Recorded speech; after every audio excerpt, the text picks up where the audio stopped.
Nou, thanks a lot. And indeed, ich kann Deutsch verstehen, aber es ist besser, wenn ich am Englisch rede, glaube ich. So, thanks for the introduction.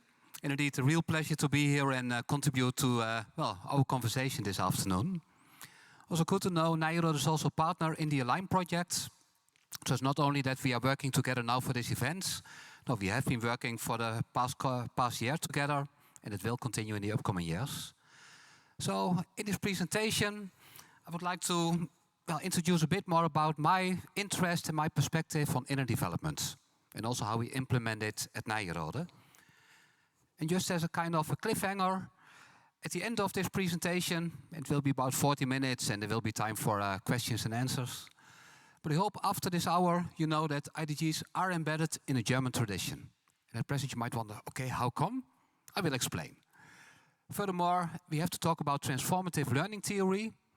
We will talk about formative, summative and ipsative assessments and measure what you treasure. And what I hope is that there are some terms on this slide where you wonder, okay, I don't know yet what it is, because then I can bring something new. So at the end, we can go back to this one, but that's the cliffhanger up front. Also, the way how I would like to engage with you is that first of all, focus a bit more on inner development itself. It was already introduced by the previous speakers, but it's good to look at the background. Why is it relevant? Then we will focus a bit more on the learning points from our research sabbatical, because I had the opportunity, after working many years for Nyenrode, to take 4 months and really, skip all my teaching and really do a lot of research around inner development. What do I find over there? So that's the second part of my presentation. And the last part is very practical about how we implement it at Nyenrode. Not to say that you have to do it in the same way, but just to give you some ideas about how you can do this. That's the setup for my presentation. So if we start with the first point, focus on inner development. And it's good to know that as a professor in the field of sustainability, I've used this slogan already for more than 10 years. The most important work today is both deeply personal and highly systemic. And when it comes to the last part, the highly systemic part, that's as an academic where I feel solid ground. We know systems theory, we have feedback loops, we have leverage points, all the concepts are there. We know how to engage with students, so that part, that's solid. And we do it a lot in a lot of our degree programs, executive education at Nyenrode. But I know also how important deeply personal is, because, for example, with my work, and the book over here, Change in the Game, is a book we published now about 4 years ago. It's basically capturing this perspective on systems theory. And afterwards, we are working a lot together with the ministries in the Netherlands, for example, for infrastructure, but also for healthcare. How can they change the game so you get sustainable outcomes in the healthcare sector, or in facility management, or in the infrastructure? So we are working a lot together with these organizations. The systemic part is there, so the strategies are there, the leverage points, we have identified them all. But if it's not based on some kind of ownership, on a kind of a common understanding, that it fits with the way how they reason, it does nothing in reality. So I know how important the deeply personal part is. Only if it is together, I know we can change something in the world. But yeah, for this deeply personal part, for a long time we were talking about it, but I felt a bit weak when it was how I approached it as an academic. So what we did is in a lot of courses already 10 years ago, way before the IDGs, I asked to my participants, okay, if you think about the leaders in your environment in the field of sustainability, who are they? And sometimes people that you see over here pop up, but it could also be a fellow student who is doing something remarkable in relation to sustainability. Could be a family member. So who the sustainability leader is, I always leave it up to the participants. And then I ask the next question. Okay, if you think about these people, what are their competencies? Why are they able to be a leader in their field?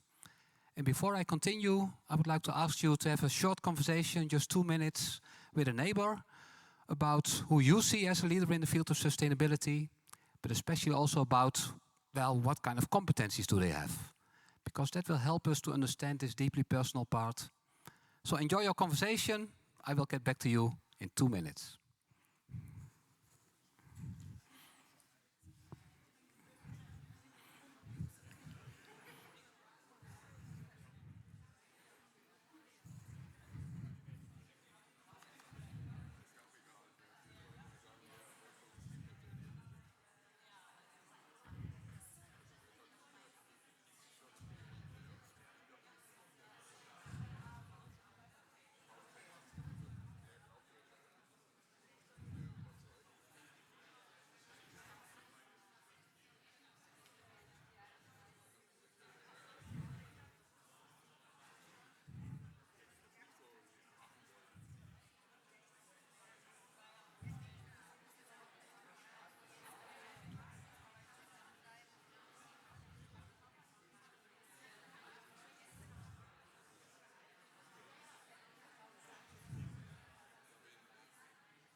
Okay, I'm sorry. You're just having a good conversation, and then I'm starting to interrupt you again. Sorry.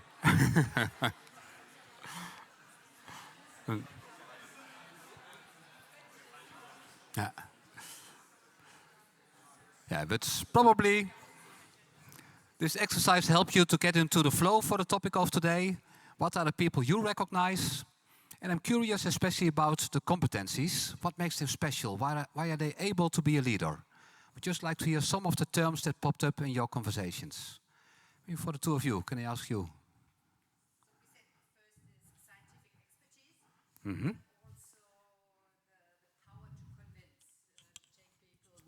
Nice. And I like it. It's already going back to the mission of the Schader-Stiftung, that you need the scientific evidence. It's not about just inventing something new, but indeed collaboration, communication skills are crucial as well. Maybe somebody in the back. Can you give someone the microphone? Yeah, maybe in the corner over there. I'll try. We didn't talk about anybody specifically, but we did have something in common, the conviction that people with the power to attract your attention are the ones that speak to you the most, because they act in the way they are. They show that their convictions and their values are totally interesting and worth practicing as well. Yeah, and for me that already triggers that if we talk about the deeply personal part, it's also about values, about what motivates you as a person, what is valuable to you. So indeed, including this, for me it's crucial. Maybe one more person over here in the middle. Then we do two more persons. I talked about Joanna Macy, and so what's impressive for me is she's in love with the earth, and this gives her power. Nice, yeah. And power is also that it's about impact. She can change something. Thanks.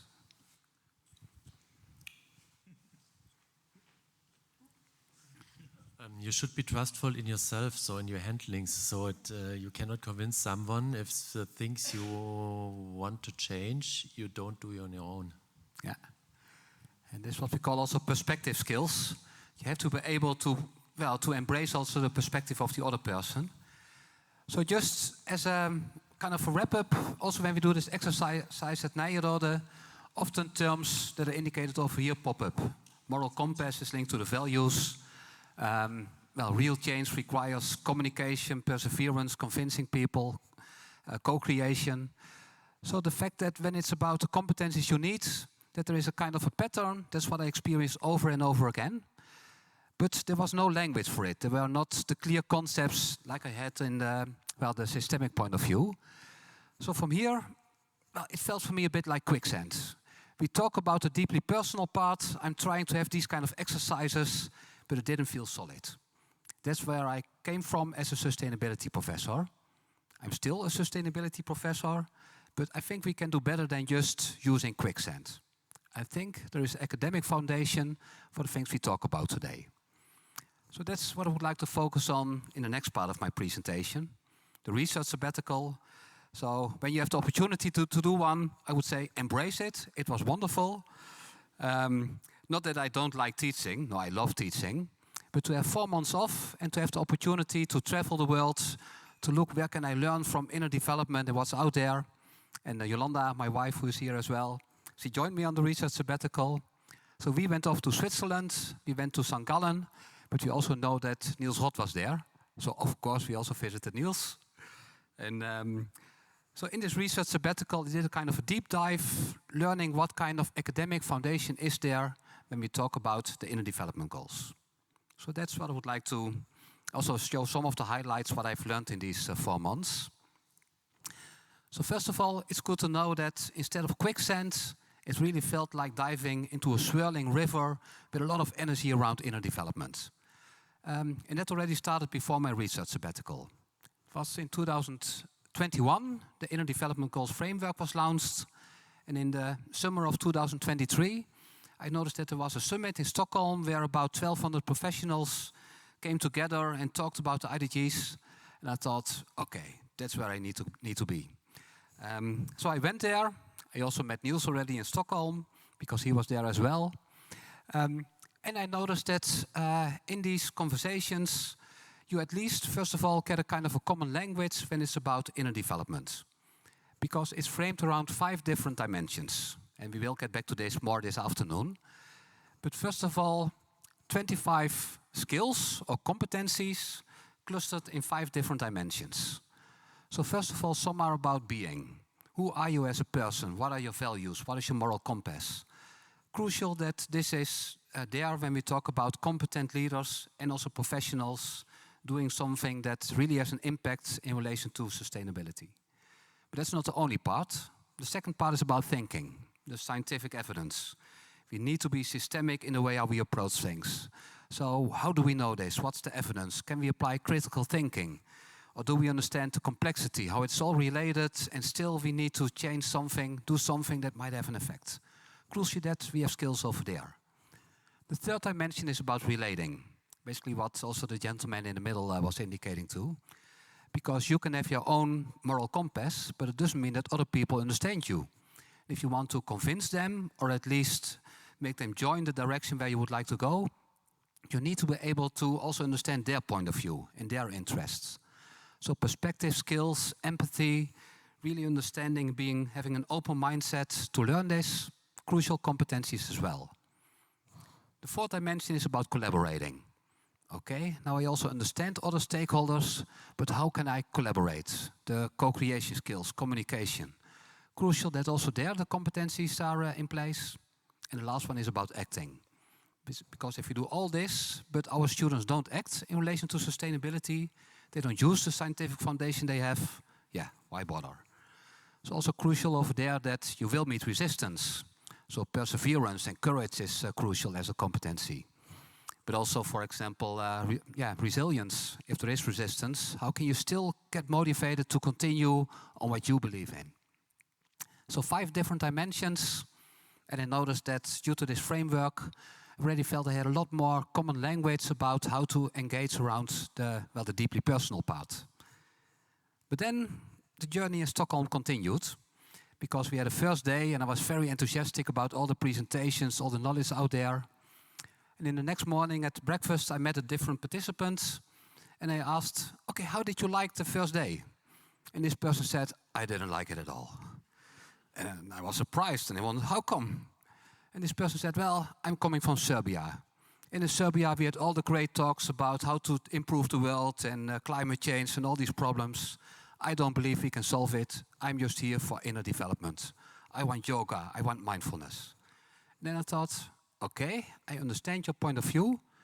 But for me, it's about inner growth for outer change.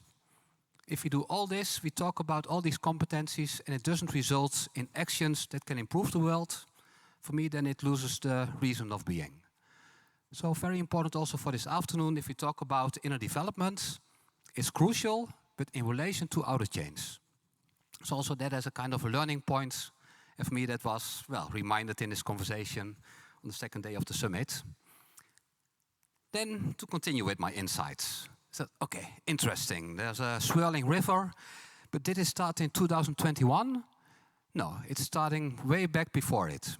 And I think the Bildung movement, especially the philosophical tradition in that area, is a very strong foundation for what we call nowadays inner development. Why? Well, Niels will also talk about it, but it already has a long history. And the crucial point is, Bildung is not only about transferring knowledge and skills, what we often do in education. No, it's also about building character and trying to understand the world. So this was already on the agenda 2 centuries ago, but also looking at Nyenrode and maybe also your own institution, I was still doing this. I was really trying to build the character of our students. And I was really trying to make them understand how the world functions nowadays. I would argue often we are not. Often due to a lot of reasons we are pressed towards making them pass the course, fixed grading, and often that focuses on knowledge transfer and skill development. I think it's time, due to different reasons, that we really embrace also the character building and understanding the world part. So Bildung was already a very important foundation. And then we go to 1991. Also in the academic world, there's a lot of knowledge about there. If you want to stimulate inner development, well, we don't have to start from scratch. Now, for example, Jack Mesuroff, a scholar that's, well, with his book from 1991 on transformative learning theory, already gave a lot of indications. If we want to stimulate inner development in our students, it's possible, but it requires a different way of teaching. It's not about, I have the knowledge and you have to understand it. No, it's about basically the process that is mentioned over there. So you have to confront students with situations out there. You try to make them puzzle and wonder, okay, but how come? For example, climate change. In your classroom, there are probably a lot of different perspectives around climate change. Okay, use it, bring in different points of view, let them critically analyze what's behind it, and at the end of this educational process, their students might change their own perspective. And maybe someone who is very skeptical about climate change after the class might say, okay, maybe I was very skeptical, but now I also understand that indeed there is a lot of science and background around it. Or maybe there's someone who is very convicted about climate change is the only thing we need to do. And this person might learn with perspective change, well, but it's not only about climate change. It's also about social foundations when we talk about sustainability. And for example, if you create a world that doesn't have climate change, but the poor people in the world don't have access to energy anymore, yeah, also that's not sustainable. So what the perspective change is, well, we can talk about different examples, but if you want character building and perspective change in your students, you need to apply a different form of education. And the good news is, there's already a lot of evidence out there how to do this, but we shouldn't Google inner development or inner development goals. Then you just get the knowledge that started in 2021. No, but if we Google transformative learning theory, there's already a lot of articles out there about what we should and shouldn't do as teachers. So, interesting, at least from my point of view. Then, to continue, why is this relevant in relation to sustainability? Why do many students need a kind of a perspective change? Well, also in theory, I found a separation thesis. And that's basically a statement that why do we have these sustainability problems? Well, mainly because of three different perspectives. First of all, a separation from nature. Often we assume that human beings are separate from nature, that we can control it, and that we can apply a fragmented approach with some technical solutions. Yeah, it's possible, but is it effective? And when we know you need a more integral approach, we first of all should solve this separation of nature. As human beings, we are nature. Secondly, separation from each other. If the consequences are out there for people far away in Africa or Latin America, yeah, why bother? That's not connected to me. No, we are all connected, so it results in a responsibility gap. And the last one, a separation from ourselves, resulting in an existential vacuum. That's much more about, okay, but I'm just doing a job. I'm just getting paid to do this, and why I'm doing this, yeah, I don't really pay attention to it. But of course, we are the owner of our own lives. So how to make sure that students change their perspective and that we overcome this? Well, that requires transformational learning. How we do this at Nyenrode, I will indicate in a minute. But first, just a 1-minute video that is introducing this difficult academic concept, the separation thesis, in a 1-minute video. I hope you enjoy it. Yo, listen up. This is your home. It's the only one you got. This place is pretty, but you can't live there. You can't even get there. So I repeat, this is your home. It's the only one you got. Cherish it, protect it. It's the only one you're gonna get.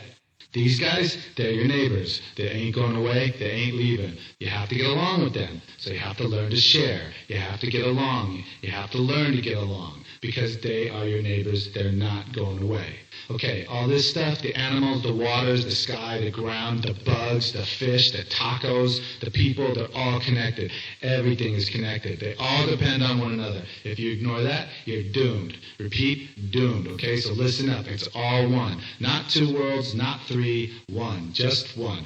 So get it in gear. Remember, all is one. Okay? Hit it. Okay, it's that simple, eh? And now we know it. Now it's all solved. Yeah. So of course this is a bit fun and it's emphasizing a main message. But I also noticed that if you really want to implement this in an educational institution, a professional bureaucracy, you run into a lot of obstacles. So in my last part of the presentation, I would like to, well, show how we do this at Nyenrode. Also include some of the struggles we have over there. And then let's open up for a discussion, the questions that you might have in relation to the points I indicated. So instead of just a one-bed video, also if you really want to do this in practice, how are we doing this at Nyenrode? Well, first of all, it's good to know that at Nyenrode we have the luxury, or the luck, that we have a mission that is very well aligned with the inner development goals. And looking at missions of other educational institutions, I notice that's often the case. So our mission is serving society by shaping responsible leaders and professionals for a sustainable world. So shaping, that's very core to what we try to do. And transformational education is there in our strategy. So all the words are there. We also translated them into the 3 core values of Nyenrode. In our case, leadership, entrepreneurship, and stewardship. You might have different values at your university, but I also noticed that for many educational institutions, something similar is there. But to be honest, for a long time, it was optional whether we were doing this. We would be talking about this, and if the accreditation institutions came, we would show them all the nice pictures. But are we really doing this? Well, nobody really knew. We had our nice examples, our leaders in the field of sustainability who graduated from Nyenrode. Look at this person, look at this person, it's going well. Yeah, we have examples, but is it embedded? So that all changed once when we did measure what you treasure. If this is what you think is important, then also make sure you measure it. So that was a kind of a turning point that we started a couple of years ago. And this mission is already there for at least 15 years. So everybody knew the language. The whole dynamic changed when we did measure what you treasure. How did we do it? Well, 6 different steps in total. But the first one was sitting down with 5 colleagues and develop a roadmap about how we implement the mission in our educational processes. And first of all, we noticed, and this was about 2 years ago, that we had this working group. It didn't start 2 years ago. We already had a long history with a lot of different aspects that were crucial for the way how we try to stimulate inner development. So it's good to know that Nyenrode was initiated in 1946, right after the Second World War, also to rebuild the economy. And every teacher, every student at Nyenrode knows this story. So we need people who are active, who go out in the world and rebuild the economy. And that's why you need to be able to speak your languages and to be fit, so a lot of exercise. And of course the scientific evidence needs to be there. That's what we did, 1946. But is that still what is required in 2025? Well, we still need capable professionals, but the challenge is completely different in relation to 1946. So we still tell the old story, and instead of saying that story is not valid anymore, we see it much more as a kind of a development. We are building upon it, and for example, the heart, head and hands philosophy, well, it was already initiated a long time ago. It still fits for our focus on inner development goals. But now we use the IDG guide, the 5 different dimensions, how to create a different language and different concepts. So, lots from the past. The orange actions are what we're doing, well, in the past 2 years. So I will do a deep dive on these. And are we ready by now? No, it's just a work in progress. So also we already know that for the upcoming years, there's still some work to do. And what I noticed, once when you put this into a kind of a roadmap, it becomes actionable for your fellow colleagues. Because implementing the IDGs, it's all over the place. Once when you have a roadmap, and for example, somebody is saying, well, we should measure it on the level of students. Yes, but that's what we will do in the upcoming years. First, we have to focus on some others. So building a roadmap was the first thing that proved to be very helpful at Nyenrode to get some focus from all our colleagues on implementing the IDGs. Then the second point. Roadmap is nice, but yeah, can you do it in relation to 25 skills we had it there in the IDG guide. We tried it, and 25 was not doable. People got confused. Then we had a set of 12, and even with 12, some colleagues argued, well, can't we have a more limited number of competencies? So in the end, we decided to select 10 IDGs from this list of 25. And of course, all the 5 dimensions, we made sure that they are present over there. Are these the right competencies? We can discuss. If you would like to select others, feel free to do so. But what we noticed, it was helpful to be very clear. If we talk about shaping responsible leaders, it means our students need to become more capable in this set of competencies.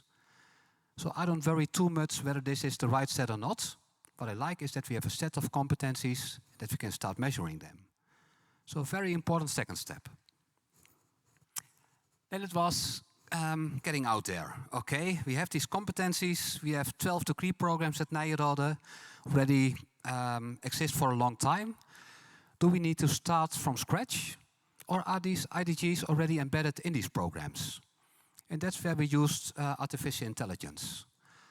So we call it curriculum mapping. We collected all the course outlines from the different degree programs or the syllabi that are out there.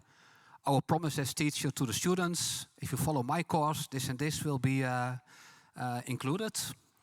On the other hand, we had a document that was measuring all the 10 competencies that we selected. So if our students are capable in critical thinking, for example, how can we recognize it? Well, it's about good argumentation. It's about also understanding counter-arguments. So we had a couple of keywords. And then we asked AI, look at the course outlines of this degree program, look at the keywords, and identify which competencies are there in which course. And it was quite a helpful mirror. So just with one push on the button, we had a report per degree program. 12 different programs for accountancy, management, different programs.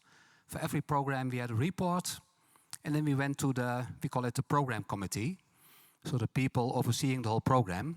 And we said, well, if you look in the mirror, this is what you see. If you like it, okay, there's nothing to improve. But if certain competencies are hardly touched in your program, and for example, empathy and social awareness, that was one that was hardly touched upon.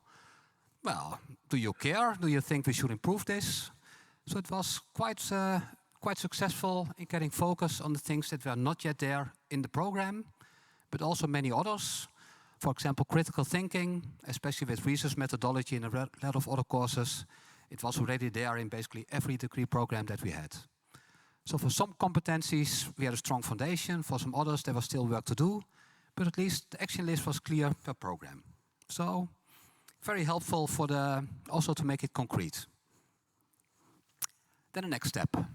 Okay, interesting that we know which course is covering which competencies, but does it have an effect on our students? Are they getting more capable in understanding their moral compass? Or are they becoming more capable in critical thinking or systems thinking? Well, that's what you need to measure on the level of students. And in our setup, we basically do it with a combination of self-assessments by the students themselves, also peer assessments, where you ask their fellow students, but also for professionals, you can ask their supervisor or their colleagues, whether they see improvement when it comes to these kind of competencies. So self-assessment, peer assessment, and the last one is also very important, faculty assessment. Because also as supervisors, we can get an opinion about how capable our students are when it comes to critical thinking or when it comes to resilience as a competence. So learning how to measure this was crucial. And 2 additional points. Why was it crucial? Well, first of all, because as Nyenrode, we want to be an accredited institution. And we already have the AMBA and the EQUIS accreditation. Some years ago, we decided we also want to become AACSB accredited. And then the accreditation saying, nice, but you need assurance of learning. And what is assurance of learning? Well, basically it's a process that is saying, well, you have a promise for your students. You can study management or accountancy or finance at any institution, but you have a promise. If you do it at your institution, it comes together with a certain signature. And our signature was shaping responsible leaders. Okay, then AACSB is saying, interesting, show us how you measure this. Are you year by year doing this in a better way? And when you have improvement points, that you follow up. So this assurance of learning process was very helpful in making sure it's embedded in the core quality management circle of Nyenrode. And the good thing was, well, these accreditations, they're a lot of hassle. At the same time, they are quite influential in getting it on top of the agenda, especially also of the board of Nyenrode. So use accreditations when they are, well, aligned with the things you want to achieve. And the other point is, if you want to do this, you need a tool how to do it. And in our case, we are using Reflect. Nijhof will also talk more about it.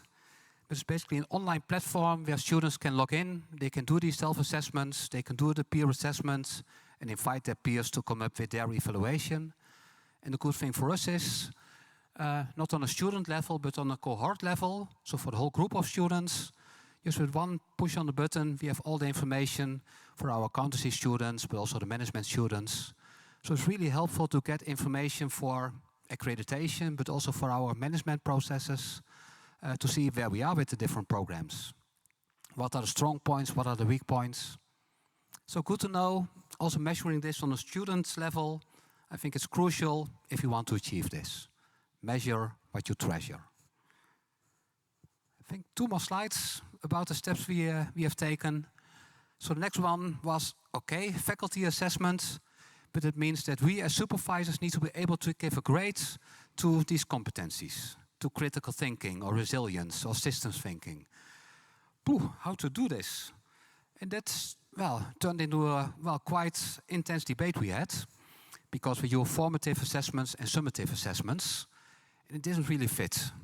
How do you know whether students are more capable in critical thinking? What's the norm? How can we measure it? And then in my research sabbatical, I went into the literature, and on top of formative and summative, there's also ipsative assessments. And with ipsative assessments, it's not that we set a norm. No, it basically says that if a student starts over here, and at the end of the program, the student is over there, the student has made some development. So it's more subjective in the form that the norm is also first of all determined by the student themselves, how they enter.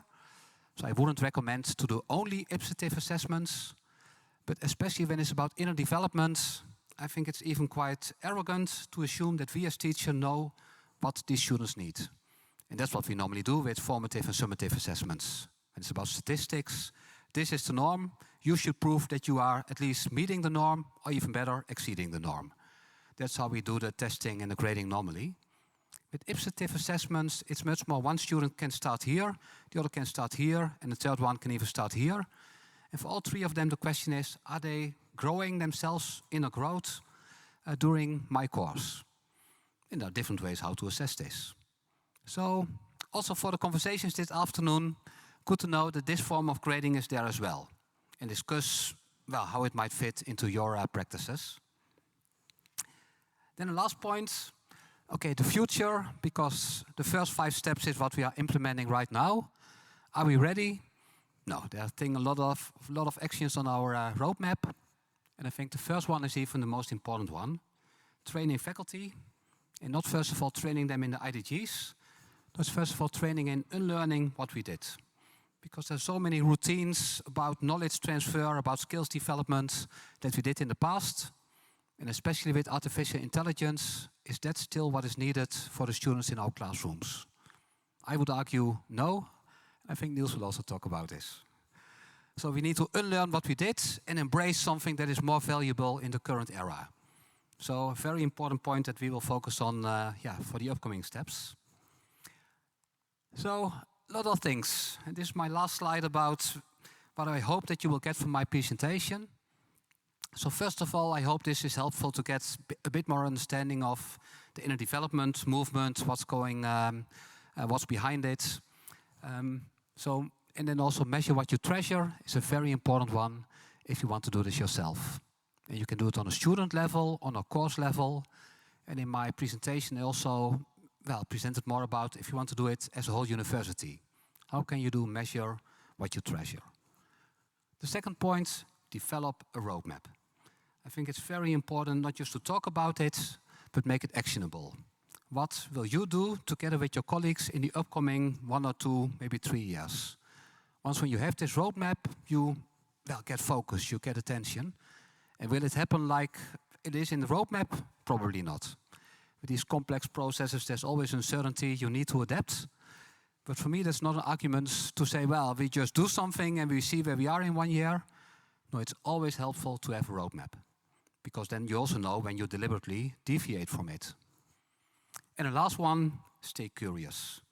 Because I love this movement. Also in our cooperation with Lars and Anna and the others, we learn a lot, also as Nyenrode.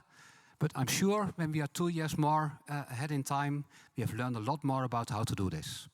So having a curious mindset, and also this afternoon discuss with each other about how can you use the things you learn today in your own practice. Approaching that from a curious mindset, I think that's the best way how we can engage with each other today. So that's, about the end of my presentation. Still, well, about 20 minutes time for questions and answers. So, who would like to start? Okay, now.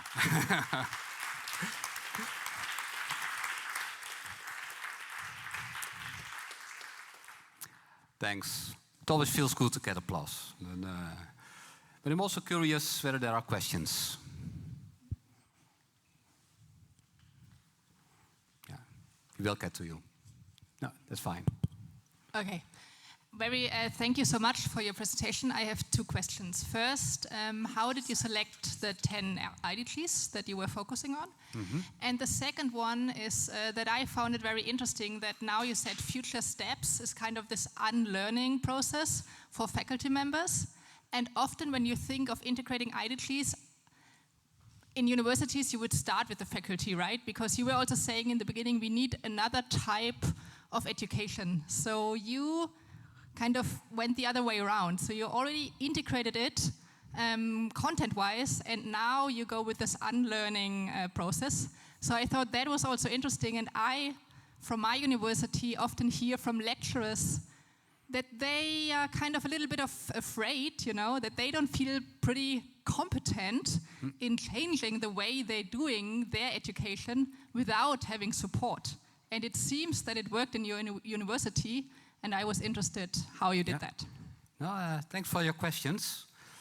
Maybe to build on both of them. For the first one, how did we select the competencies? I think also my eagerness to get fast results came a bit in between what we should have done.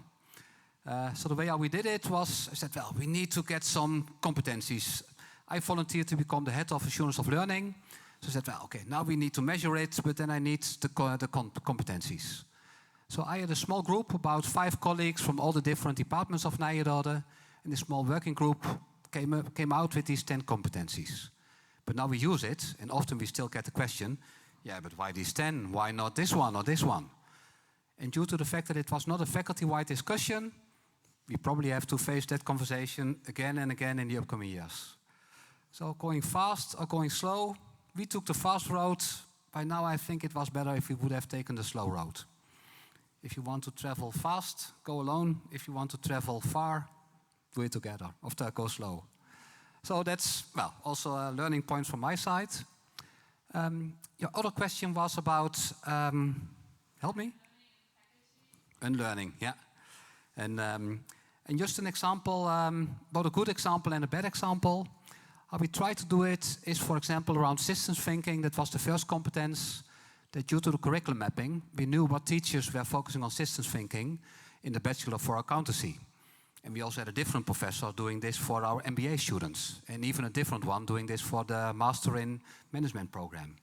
So we selected these teachers, often about 6 or 7 of them, put them together in a room, and we started to discuss their practices. And teachers love discussing what they do. So that gave a lot of energy, and we learned, okay, some do systems thinking in this way and in this way, and well, in the end we tried to capture the learning of this group in what we call an impact case. So that was quite successful. We also have struggles, because, for example, we have 2 colleagues who already focus on personal development for many years, without the IDG guide. And they are saying, well, we don't need a framework. We just ask their students, what are your strong points and your weak points? And we ask them to go out and challenge themselves and out of your comfort zone. We have the way how we do it already for years. We don't need an IDG guide. So that's also, is it helpful to come up with a list of competencies that is relevant according to the university, so more the top-down approach. And I'm still in favor that looking at the developments in society, I think we have created quite a solid set, of course based on the IDG discussions, of these 10 competencies. But having it more open, that's where they're coming from. And so far, I don't know the outcome yet. I hope I can convince them one-on-one as one colleague to another colleague. If not, I have to go to the board of Nyenrode and say, well, you will get the ASCSB accreditation again. If you don't do something that these colleagues are forced to join the IDG framework, well, then we will have a problem. I hope I will not have to use it. I don't know it yet.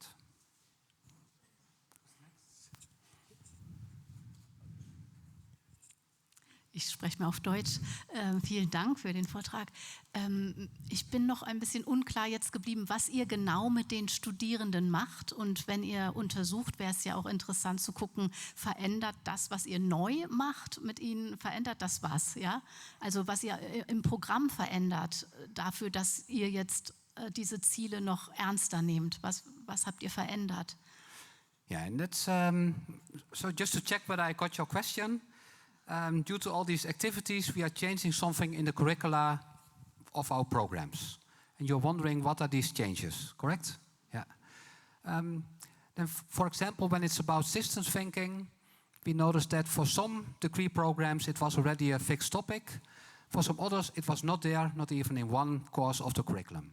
For example, for our accountancy students, it's not well embedded. They are focusing on organization, and they are checking the books of this organization, but that this organization is part of a whole supply chain, and depending on changes in regulation, think about the CSRD and the European Green Deal, and that the employees are getting different, also reasons why they want to work for this organization. They were not trained to do this. So that's one concrete change that we implemented over there. They've said, well, there has to be a different course that is also focusing on systems thinking, and by now that's in the curriculum. So some, yeah? Oh, es ist dabei geblieben, dass sie unterrichtet werden oder im Klassenraum sind. Also das ist ja das Interessante eigentlich. Interesting, yeah. That's, and also it's good to, basically stay curious. Because, for example, also a module that I'm involved in for the modular MBA at Nijhof, getting out of the classroom was a very big change in achieving the learning objectives that we wanted to achieve. So we used to get the participants in the room and discuss about all the things and build upon their own experiences. Getting out there, and in our case we decided to visit one small company that is a game changer in their sector, but also a multinational company. And then afterwards having a discussion, okay, but how come? What did we notice when it's about the culture differences between these two? And do we also accept by now that if you talk about real radical change out there, can it come both from startup organizations just as well from multinational organizations?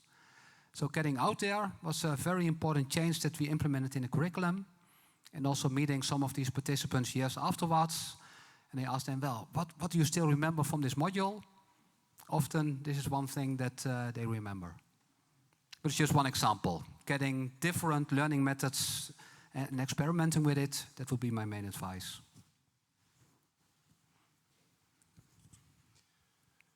If I'm talking to colleagues in my faculty and talk about inner development or even personal development of the students, I often get the answer, this is not my responsibility. I'm responsible for my, I don't know, what I'm teaching. Yeah? And this happens implicitly, which I think is even more dangerous if we just let it happen. So do you have any lever besides the accreditation or something like that?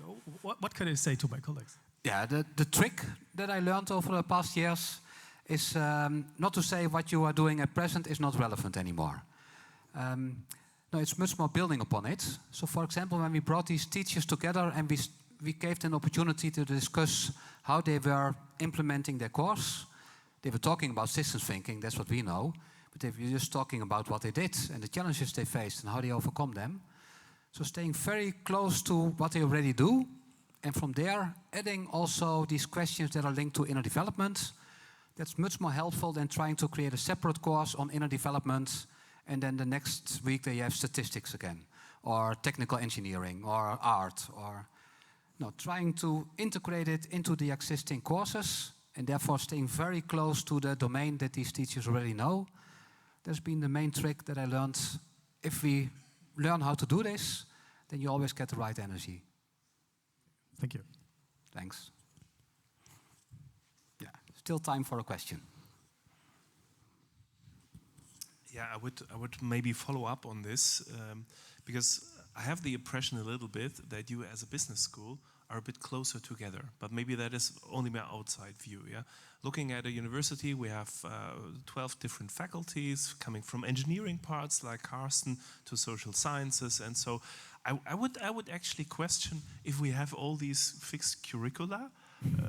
Because we tend to say teaching and research is protected in Germany and is free, and every teacher can do that for him or herself. Yeah, so some might even not agree in handing over the curriculum from last semester or so. So there may be obstacles on a personal level, but really also, as you said, you went fast and then came up with a roadmap. Yeah, if I would come up with a roadmap and go to even in my department, they would say, nice.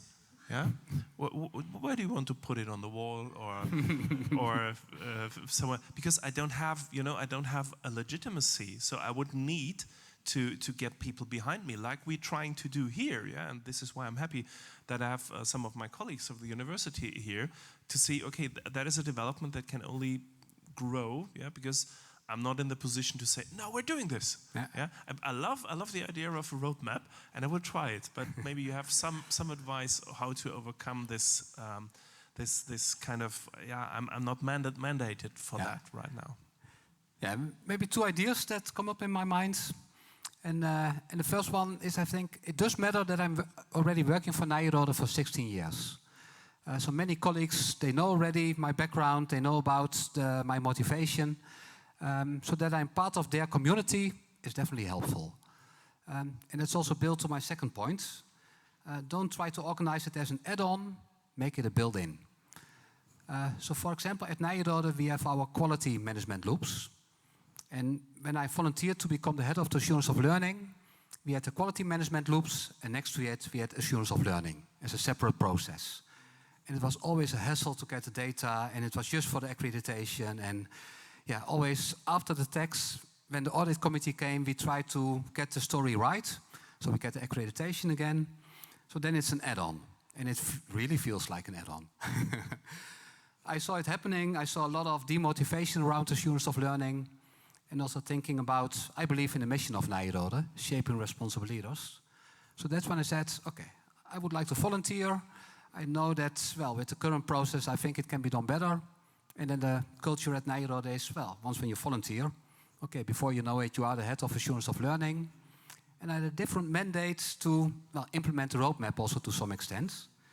But it also meant, well, I had this vision, not as an add-on, as a built-in, but we have built-in, well, for example, our quality management processes.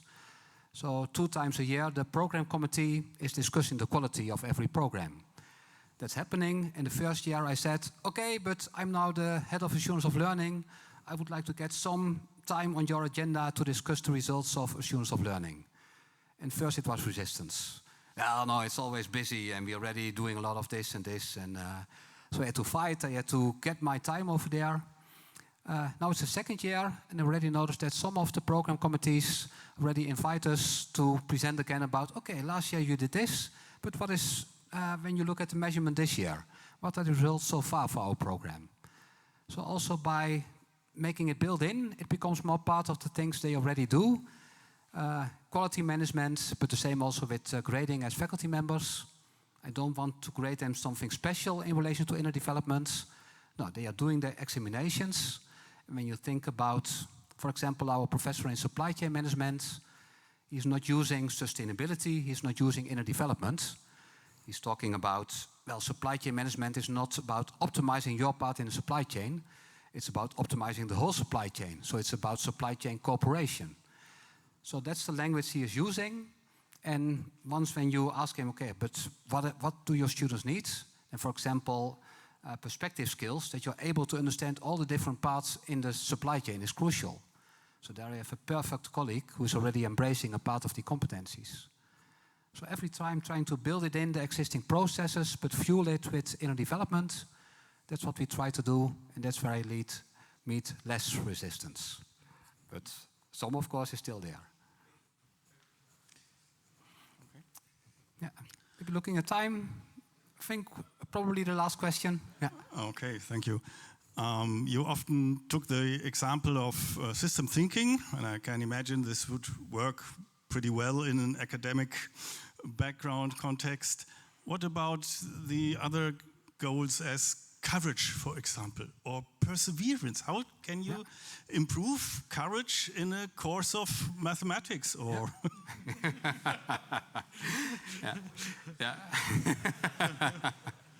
yeah, then it requires courage as a teacher to step into the classroom. And, no, just kidding.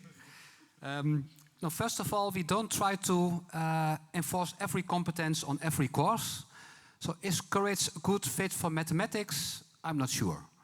But critical thinking and mathematics, I think, okay, I already see the link over there. So first of all, well, knowing for every competence, it should be embedded in at least 1, 2, maybe 3 courses. That's what we are aiming for.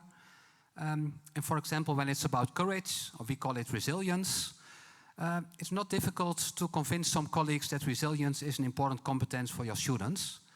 But the question is, well, in what kind of course does it fit? And we have chosen some courses in the field of strategy management. We're saying, okay, for us, it's already a good fit. But how to implement this, we are struggling with it.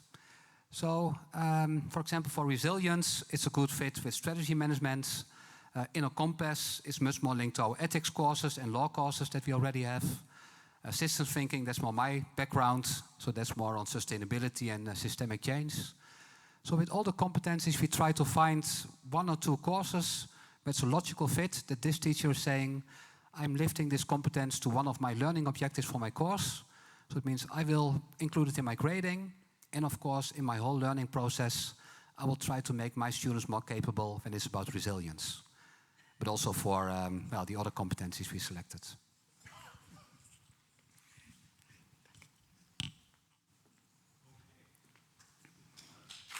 Yeah. Thanks.